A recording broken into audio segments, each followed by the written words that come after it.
I wanted to find out more about the process of IVF and what couples emotionally go through during this time, so I went to see a couple whose lives have been drastically changed by IVF. Hugo John Shoebridge, born on 16th of October 2016, was made through the process of IVF. Rebecca and Russell Shoebridge, father and mother of Hugo, have today allowed me to come and hear their story of the process that they went through. IVF can be a very happy experience for some, but also a very sad experience for others.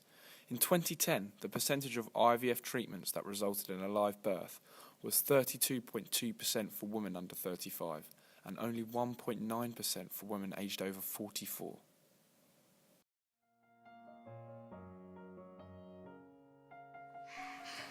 Say hello. Mummy's fine. Can you give Teddy a kiss?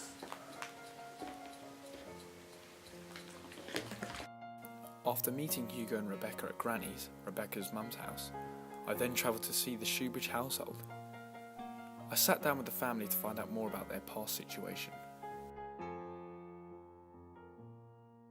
Well, I'd actually heard about it through other people that I'd known who had gone through it themselves, but I didn't really know the process and what you have to go through as a couple. But I did know other people that had had IVF before.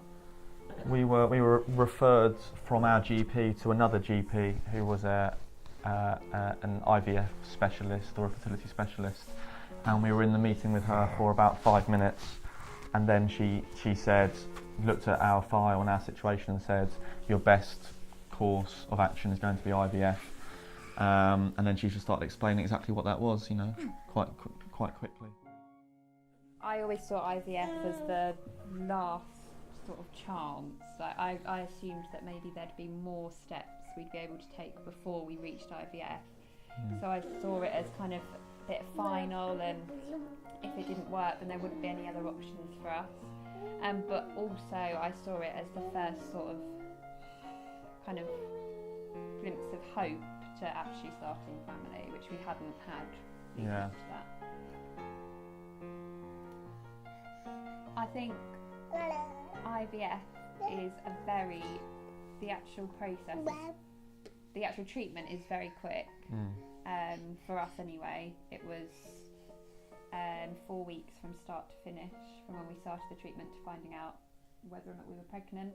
And the referral process was fairly quick as well. When we first went to our GP...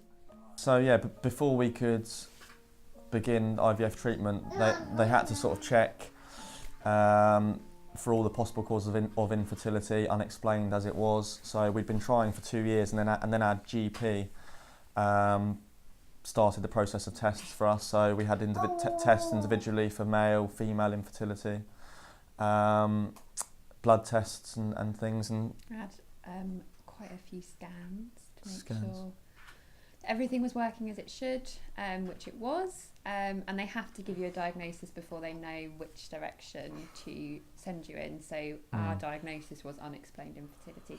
They never found a reason why we weren't able to get pregnant naturally. No, not a thing. We didn't have to pay a penny. It was all completely free on the NHS. It's a bit of a postcode lottery, depending on where you live. You're offered a different amount of treatment. So we, at the time, I think it has changed now, but at the time we were eligible for 2 rounds of IVF on the NHS, and then anything after that we would have had to have funded ourselves, but we wouldn't have been able to afford it because I think it's about £8,000 per cycle. I don't know. I guess it's made us appreciate the infertility as more of a serious topic, more of a serious subject to talk about. It's made us tread a bit carefully with other people who may be going through or have gone through a similar sort of thing to us. And I don't know, it's just made us really appreciate what we were able to do and what we were able to have in the end, I think. It makes you really wary around other couples that don't have children. You suddenly recognise that maybe a couple that's been married for a really long time, there might be a reason that they don't have children, and older couples as well, sort of elderly couples without children. It makes you wonder what maybe they went through, and also how lucky we are now that we have these treatments available to us that they wouldn't have had available when they were. Personally, for me, the most difficult part of IVF was the physical side effects. So I had to inject myself daily, twice a day for 2 weeks. I say inject myself, Russ actually injected me.